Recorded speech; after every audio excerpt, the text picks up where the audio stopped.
I've never made a video like this before, and it does feel a little bit egotistical to do so, but the reason I'm making this video is because I've talked a lot about moving to Japan over the last 6 months or so, and I didn't do that.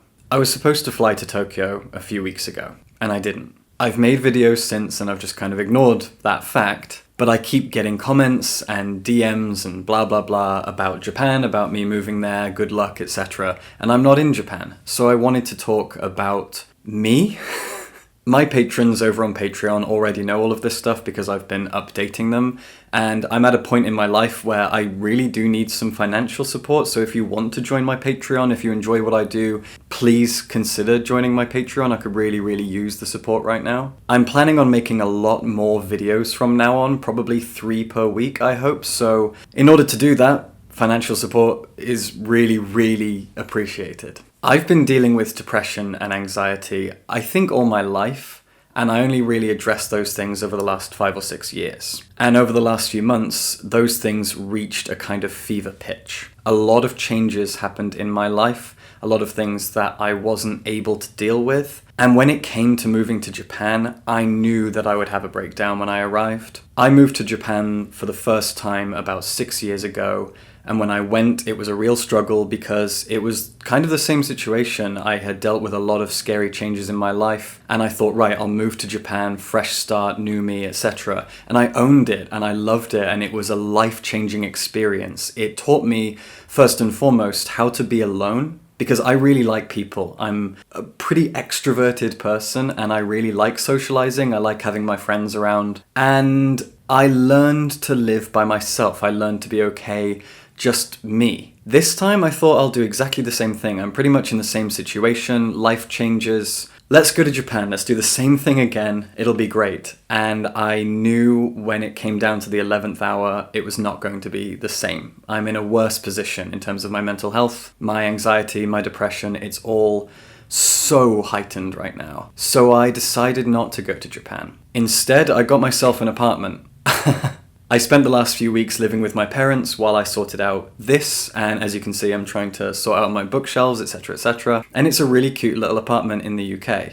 And I am happy that I made this choice. I think I'll still go to Japan. I think I still want to go and work and live in Tokyo, at least for a few months. Maybe this time next year, or maybe 6 months from now. I like the idea of still going and living and working in Japan. It just wasn't the right time for me. I've also been a digital nomad for the last 3 to 4 years. Through the pandemic, Jess and I managed to get ourselves a digital nomad spot in the UK where we were looking after the home and the cat of a family who were away from the pandemic in a different country. And then we had to leave. Jess is in Los Angeles, and then she's moving to Portugal. I was going to move to Tokyo, and I just couldn't do it in the end.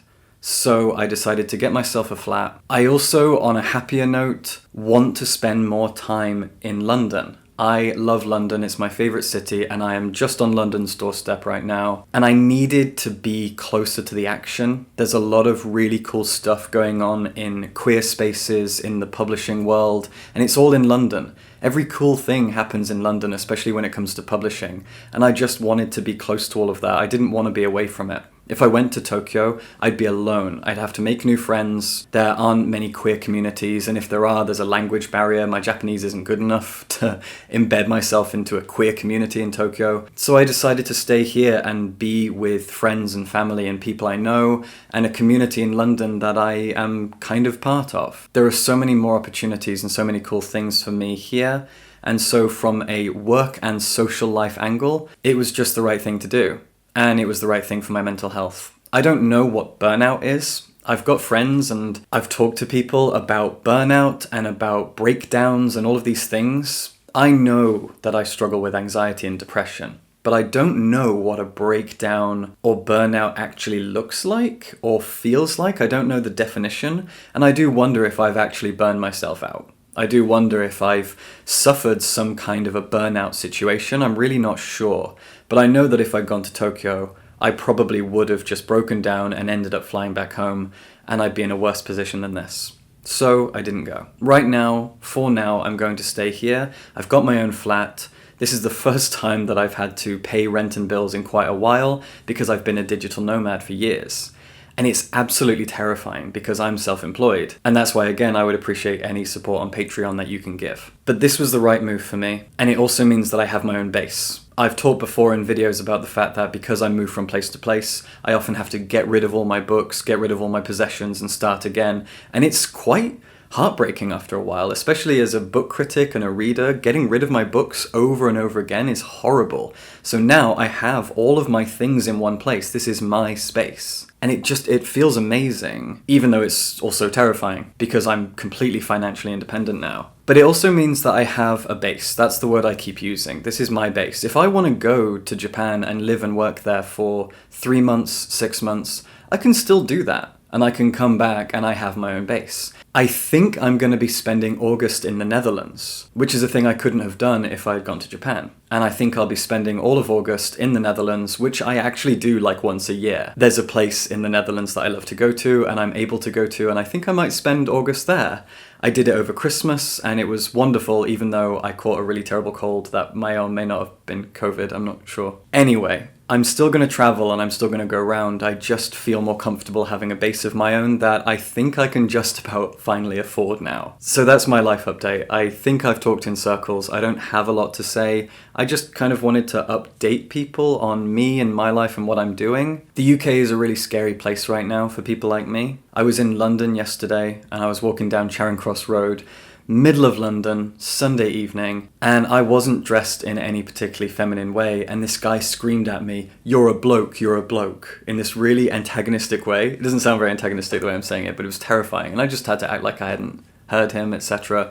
Something about me triggers people's rage and anger and everything, and so it is scary being in the UK right now. But I also just feel like I have to be, because the good outweighs the bad, and if I go to Japan, I'm not going to be any better off. So come September, October, or this time next year, I may go to Japan for a few months. I hope I do. I hope I'm in a better headspace. But for now, this is what I need to do. I need to be in a comfortable environment, and London has so many exciting opportunities. I actually have a really cool thing coming up soon that I'm going to unveil in the coming days, hopefully. So things are good. My brain is not, but I know things are. I can see from an outsider perspective that life is good and the future is good, etc. I'm just struggling with feeling that, but I'll get there. So this is my space. This is where I'll be filming. I think I'm done. I think that's everything. Please support me on Patreon if you're able to. I would really, really appreciate it. There are lots of benefits. And subscribe for books.